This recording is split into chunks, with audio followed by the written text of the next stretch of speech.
Quel est le but où nous tendons? La jouissance paisible de la liberté et de l'égalité, le règne de cette justice éternelle dont les lois ont été gravées non sur le marbre et sur la pierre, mais dans le cœur de tous les hommes, même dans celui de l'esclave qui les oublie et du tyran qui les nie.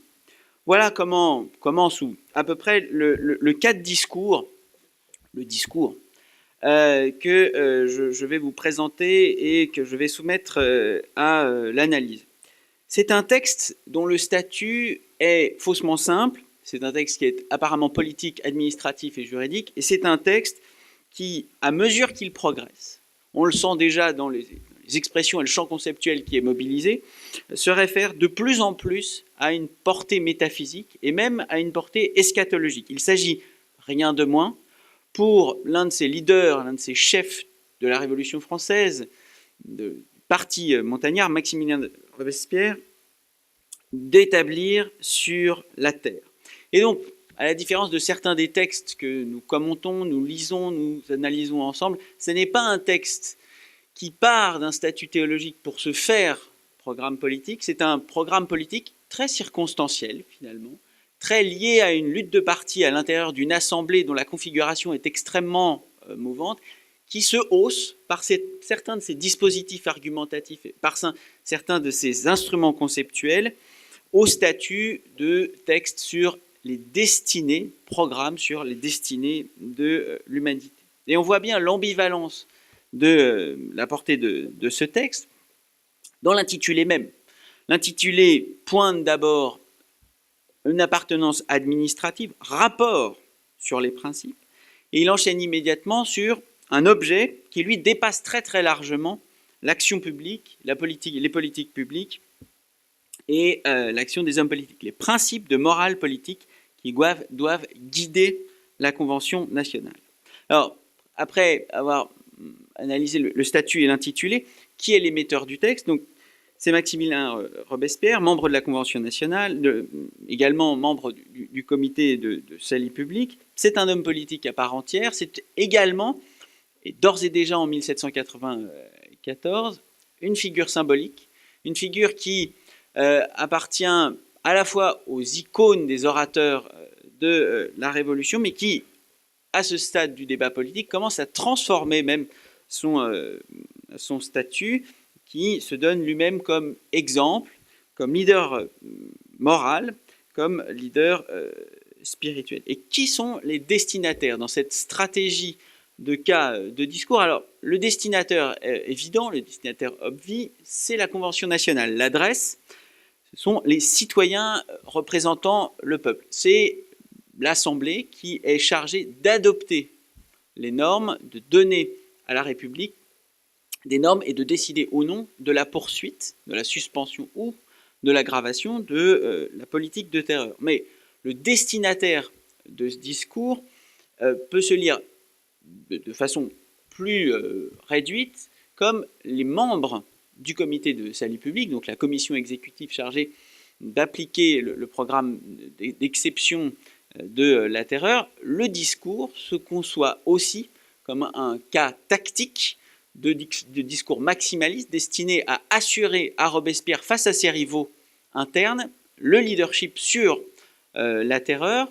Et à l'opposé, le discours s'adresse à toute la nation, et on va le voir, à toute l'humanité, justifiant donc, essayant de justifier, ayant l'ambition de justifier la politique de terreur, c'est-à-dire la politique de la violence extrême, dégagée de tous les cadres juridiques, aux yeux de toute l'humanité. Il s'adresse donc à la fois une rationalité limitée, celle de la tactique politique, mais également à l'ambition prophétique, littéralement prophétique, de justifier la terreur aux yeux de l'humanité. Évidemment, ce discours est resté célèbre et fait partie de ceux qui ont été considérés comme un des actes fondateurs de la terreur. Le cadrage historique, voici donc après le cadrage textuel, nous incite à plus de prudence. Le discours, et là il faut se garder du préjugé administrativo-politique, comme il faut se garder du préjugé théologique, comme Olivier Ron nous l'a indiqué, le discours n'est pas seulement un programme. Il n'indique pas seulement la marche à suivre pour l'avenir, il est aussi un bilan. Il s'insère en effet dans une politique de terreur qui a déjà été théorisée, déjà été annoncée, déjà mise en place. 1792, les premières institutions de la terreur, notamment les juridictions, sont mises en place. 93, 4 avril, c'est la création du comité de statut public. Et dans la longue série des dates marquantes de la terreur, le 17 septembre 93, donc plus de 6 mois auparavant, la loi des suspects suspend les droits individuels et instaure un régime d'exception qui fait que la culpabilité à l'égard des normes de la République se prouve selon des régimes argumentatifs particulièrement différents, voire irrationnels, échappant au régime habituel. C'est donc un discours qui essaye de reprendre possession a posteriori, plutôt une justification a posteriori de la politique de terreur qui a été engagée. Mais c'est aussi un texte programmatique. Quelques semaines, quelques mois après, la Convention nationale à laquelle s'adresse Robespierre institue un calendrier des fêtes révolutionnaires, c'est le décret du 18 Floréal en 2, et Robespierre, quelques semaines après, le 8 juin 1794, célèbre, dans un habit qui emprunte certains de ces éléments à caste sacerdotale, célèbre la fête de l'être suprême et essaye de promouvoir une religion civile face au camp athée. Enfin, et ce sera le dernier acte de la Grande Terreur, la loi du 22 prairial en 2, le 10 juin 1794, simplifie à l'extrême, s'il restait encore un peu de protection pour les droits de la défense devant le tribunal révolutionnaire, supprime les droits de la défense et conduit à ce que la nation, représentée par ce tribunal, ne conclue qu'à l'acquittement ou à la mort. C'est donc une justification qui se donne les apparences d'un discours rationnel, un programme qui se donne les apparences d'une parole prophétique pour justifier une violence d'autant plus extrême. Il ne s'agit pas seulement d'un saut quantitatif, mais également un saut qualitatif. C'est une violence qui s'exerce hors de la rationalité ordinaire des tribunaux, puisqu'il s'agit d'un régime d'exception. Alors, on peut m'objecter, et Paul Clavier, qui a été le premier à le faire, a raison, où est Dieu? Ne le cherchez pas, il n'est nulle part. En revanche, si ce n'est pas la religion qui est l'origine du discours, c'est la religiosité qui nimbe, tout en empruntant à d'autres types de justification, notamment la justification géopolitique et la justification politique, qui nimbe ce discours. Et donc, en fait, tout au long de ce discours, dont je vais donner immédiatement la structure, ce qui est frappant, c'est que la justification rationnelle de la violence, comme dans les autres régimes de discours qu'on a déjà analysés, fait feu de tout bois. Le discours de violence emprunte à la tactique politique, emprunte à la considération des circonstances, c'est par exemple le cas aussi des casuistiques qu'on a vu sur le jus in bello, et emprunte des justifications qui, elles, se réfèrent à la transcendance, et qui est rien moins que dans ce discours la nature de l'humanité. Alors, observons, et puis je lirai chacun des passages que je commente, la structure du discours. Alors, nous sommes dans un siècle bavard, surtout en France, qui est un pays bavard, bien sûr.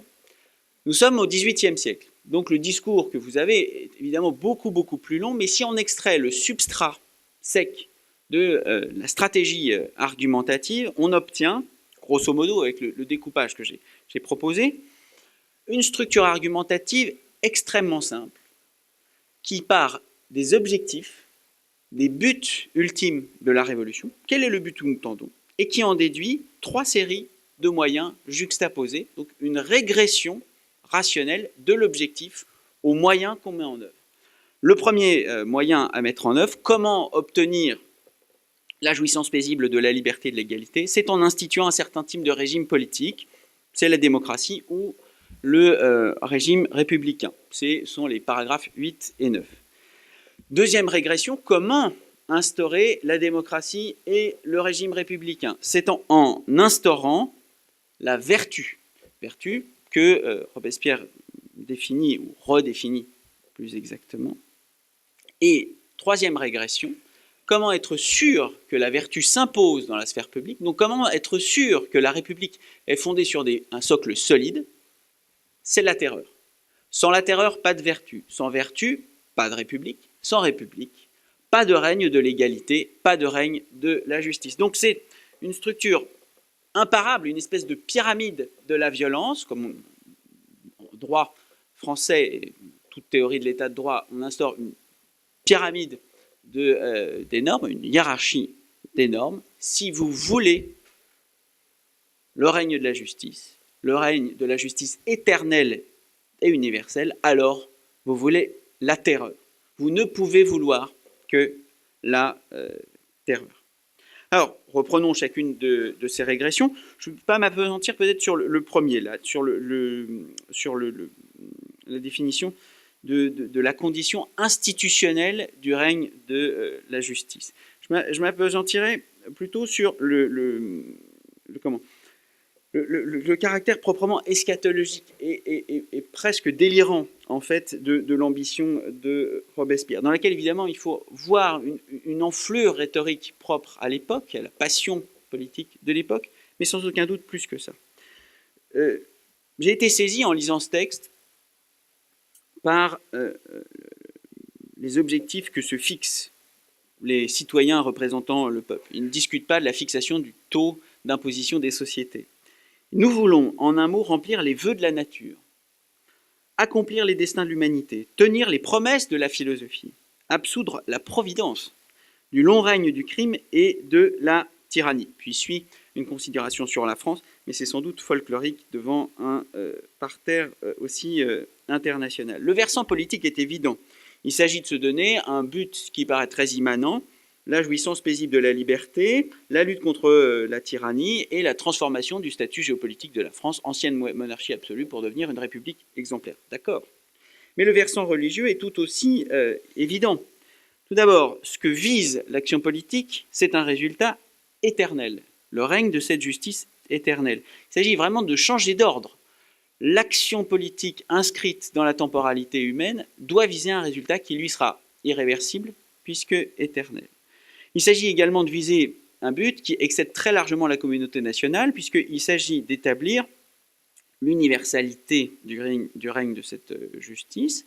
Il s'agit également de retrouver par-delà les contingences de l'action politique, mais par-delà aussi ce qui est considéré ici comme la contingence des révélations des grandes religions, les lois qui ont été gravées non sur le marbre et sur la pierre, mais dans le cœur de tous les hommes. Il s'agit de retrouver la normativité, non pas celle des textes sacrés, ni des textes de loi positifs, mais la normativité de la nature humaine. Le naturalisme, ici, s'exprime à plein. Et enfin, très étonnant, l'entreprise de théodicée véritable dans laquelle se lance Robespierre.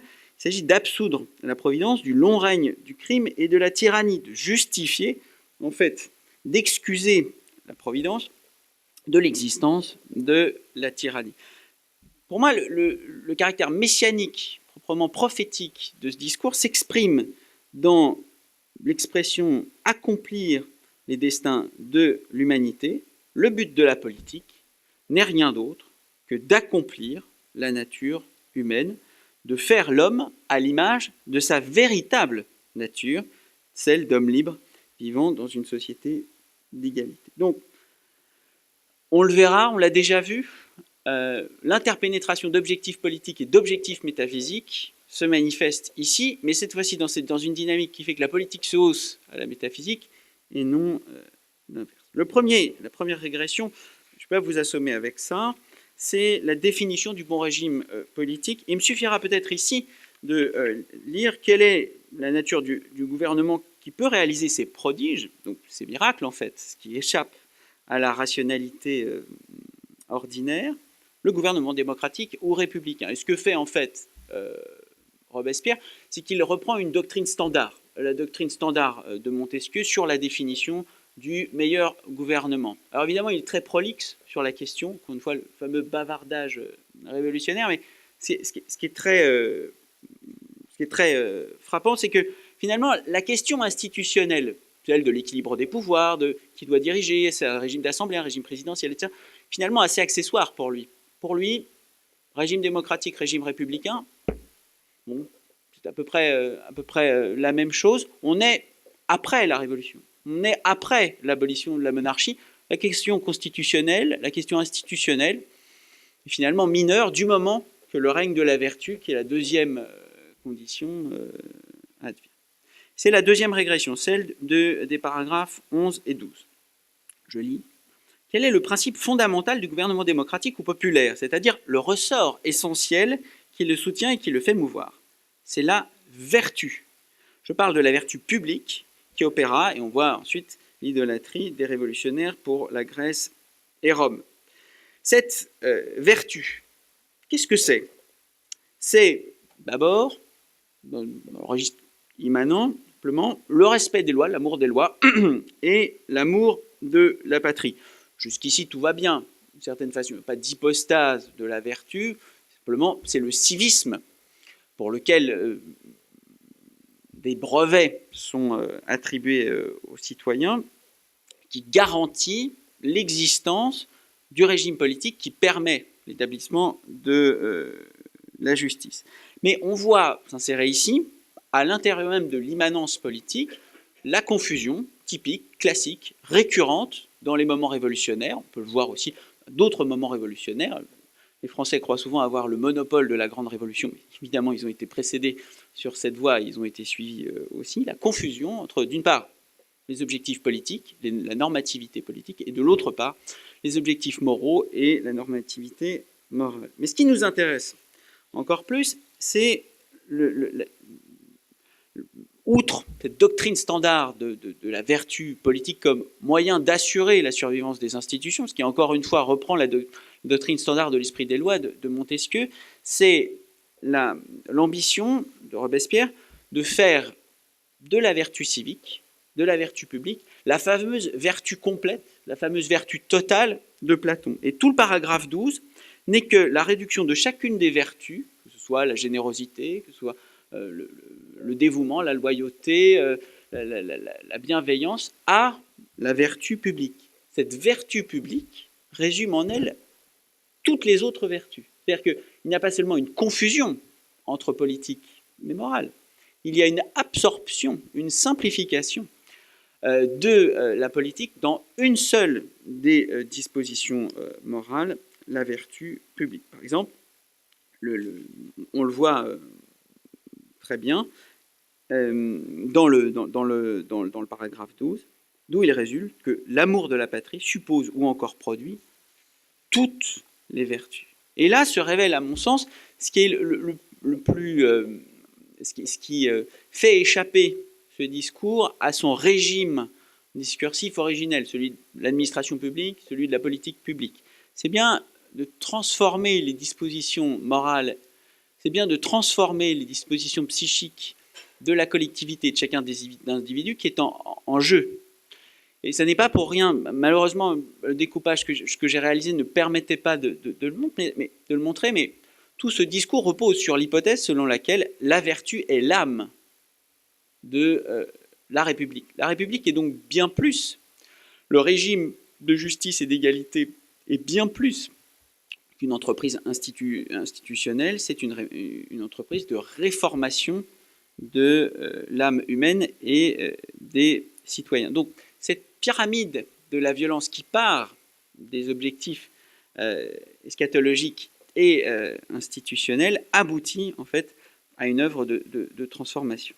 Alors, la régression est claire. Jusqu'ici, la discussion ne porte que sur des points marginaux. Faut-il assimiler régime démocratique au régime républicain? Le débat est encore en cours, bien évidemment. Il a son importance, mais à l'intérieur même de la philosophie politique.